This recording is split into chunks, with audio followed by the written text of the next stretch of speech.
బేతాళ కథల్లోని ఈ కథ పేరు శిక్ష ఎవరికి. పట్టు వదలకుండా బేతాళుని భుజాన వేసుకొని మౌనంగా శ్మశానం కేసి నడవసాగాడు.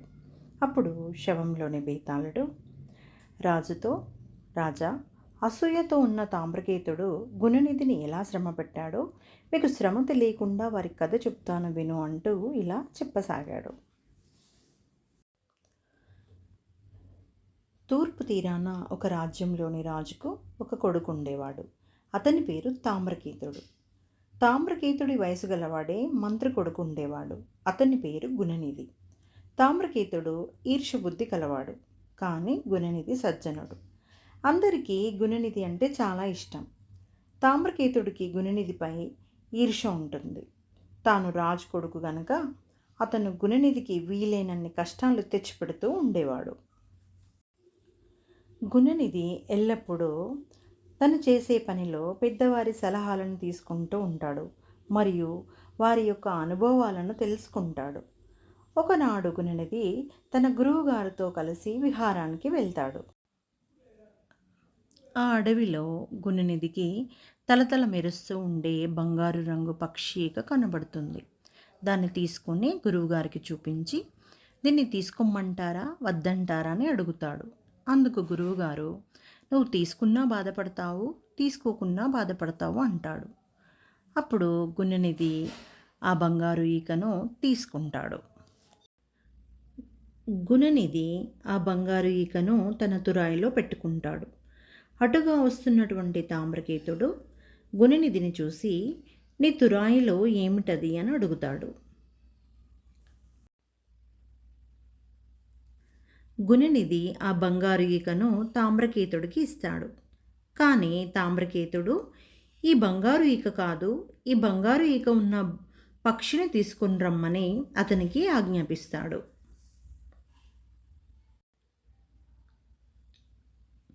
బంగారు పక్షిని పట్టుకోవడానికి గురువుగారి సలహా మేరకు గుణనిధి రాజుగారి ఉద్యానవనంలో గల ఒక జలపాత్రను మధుపానంతో నింపుతాడు. అప్పుడు ఆ పక్షి దాన్ని తాగినప్పుడు మత్తుతో ఉంటుంది కాబట్టి పట్టుకోవడము తేలికవుతుంది. అన్ని పక్షులతో పాటు ఆ బంగారు పక్షి కూడా వచ్చి నీళ్ళ స్థానంలో ఉన్నటువంటి మధుపానాన్ని కడుపు నిండా తాగుతుంది. గుణనిధి చాటు నుండి బయటకు వచ్చి బంగారు పక్షిని పట్టుకోవడానికి ప్రయత్నం చేస్తాడు. రాకుమారుడి యొక్క ఆజ్ఞ మేరకు గుణనిధి బంగారు పక్షిని తీసుకువచ్చి తామ్రకేతుడికి ఇస్తాడు. బంగారు పక్షిని చూసినటువంటి తామ్రకేతుడు ఎంతగానో సంతోషిస్తాడు. బంగారు పక్షిని మరియు ఇతర పక్షుల్ని పెంచుకునేటటువంటి ప్రక్కరాజ యువరానికి బంగారు పక్షి తస్కరించబడిన సంగతి తెలుస్తుంది. కోపోద్రేకంతో తన నడుముకు ఉన్న రత్నాభరణాన్ని తీసి కోపంగా నేల మీదికి విసిరివేస్తుంది.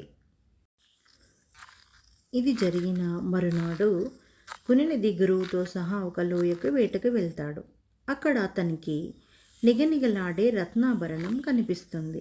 అది తీసుకొని, దీన్ని తీసుకున్నా వద్దా అని గురువుగారిని అడుగుతాడు. అందుకు గురువుగారు, దాన్ని తీసుకున్నా విచారిస్తావు, తీసుకోకున్నా విచారిస్తావు అంటాడు. అప్పుడు గుణనిధి ఆ రత్నాభరణాన్ని తీసుకుంటాడు. గుణనిధి రత్నాభరణాన్ని నడుముకి అమర్చుకుంటాడు. గుణనిధి నడుముకున్న రత్నాభరణాన్ని చూసిన తామ్రకేతువు, అది నీకు ఎక్కడిది అని అడుగుతాడు. నేను వేటకు పోతే అక్కడ దొరికింది అంటాడు గుణనిధి. ఇది ఆడవాళ్ళు పెట్టుకునేదే, దాన్ని పెట్టుకునే స్త్రీని తీసుకురా అని ఆజ్ఞాపిస్తాడు. గుణనిధి జరిగినదంతా తన తండ్రితో చెప్తాడు. కానీ రాకుమారుని ఆజ్ఞ కావున చేసేదేమీ లేదు, ఆ అమ్మాయిని తీసుకునిరా అంటాడు తండ్రి. గుణనిధి యువరాణిని వెతుక్కుంటూ వెళ్తాడు. అదృష్టవశాత్తు ఆమె అతనికి కనిపిస్తుంది. తన గురించి ఏమీ చెప్పకుండా గుణనిధి ఆమెతో మంచిగా స్నేహం చేస్తాడు. గుణనిధి తన మాయ మాటలతో యువరాణిని తన రాజ్యానికి తీసుకెళ్ళడానికి ఉపాయాన్ని పన్నుతాడు. గుణనిధి యువరాణిని రాకుమారుడికి అప్పగిస్తాడు. రాకుమారుడికి యువరాణి ఎంతగానో నచ్చుతుంది. కానీ యువరాణికి వీరి యొక్క కపట ఉపాయం అర్థమవుతుంది.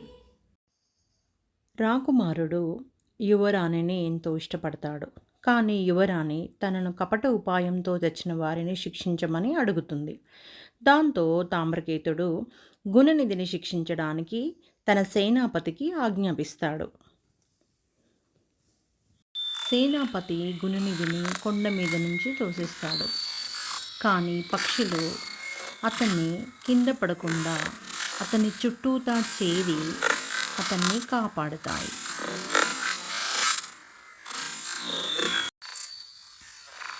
యువరాణి తామ్రకేతుడి ప్రేమను అంగీకరించకపోవడంతో రాకుమారుడు మనస్తాపం చెందుతాడు. రాకుమార్తె యొక్క పక్షులు యువరాజుకి తగిన శిక్షను విధిస్తాయి. బేతాళుడు ఈ విధంగా కథ చెప్పి ముగించి రాజుతో, రాజా, యువరాణి గుణనిధి మీద ఎందుకు పక్షపాతం చూపించింది? బంగారు పక్షిని తెచ్చింది మరియు యువరాణిని కపట ఉపాయంతో తీసుకొచ్చింది గుణనిధియే కదా. మరి ఆమె పక్షులు అతన్ని ఎందుకు రక్షించాయి? యువరాజును ఆ పక్షులు ఎందుకు శిక్షించాయి? ఈ ప్రశ్నకు సమాధానం తెలిసి కూడా చెప్పకపోయావో నీ తల పగిలిపోతుంది అంటాడు. బేతాళుడు అడిగినటువంటి ప్రశ్నకి విక్రమార్కుడు ఈ విధంగా సమాధానం ఇస్తాడు. యువరాణి గుణనిధికి శిక్ష పడాలని కోరుకోలేదు. రాకుమారుని ఆజ్ఞకు బద్ధుడై గుణనిధి ప్రవర్తించాడు. బంగారు పక్షిని తీసుకొచ్చింది మరియు యువరాణి కష్టాలకు కారకుడు తామ్రకేతుడి అని తెలుసుకొని తామ్రకేతునికి శిక్ష పడాలని ఆమె కోరుకుంది.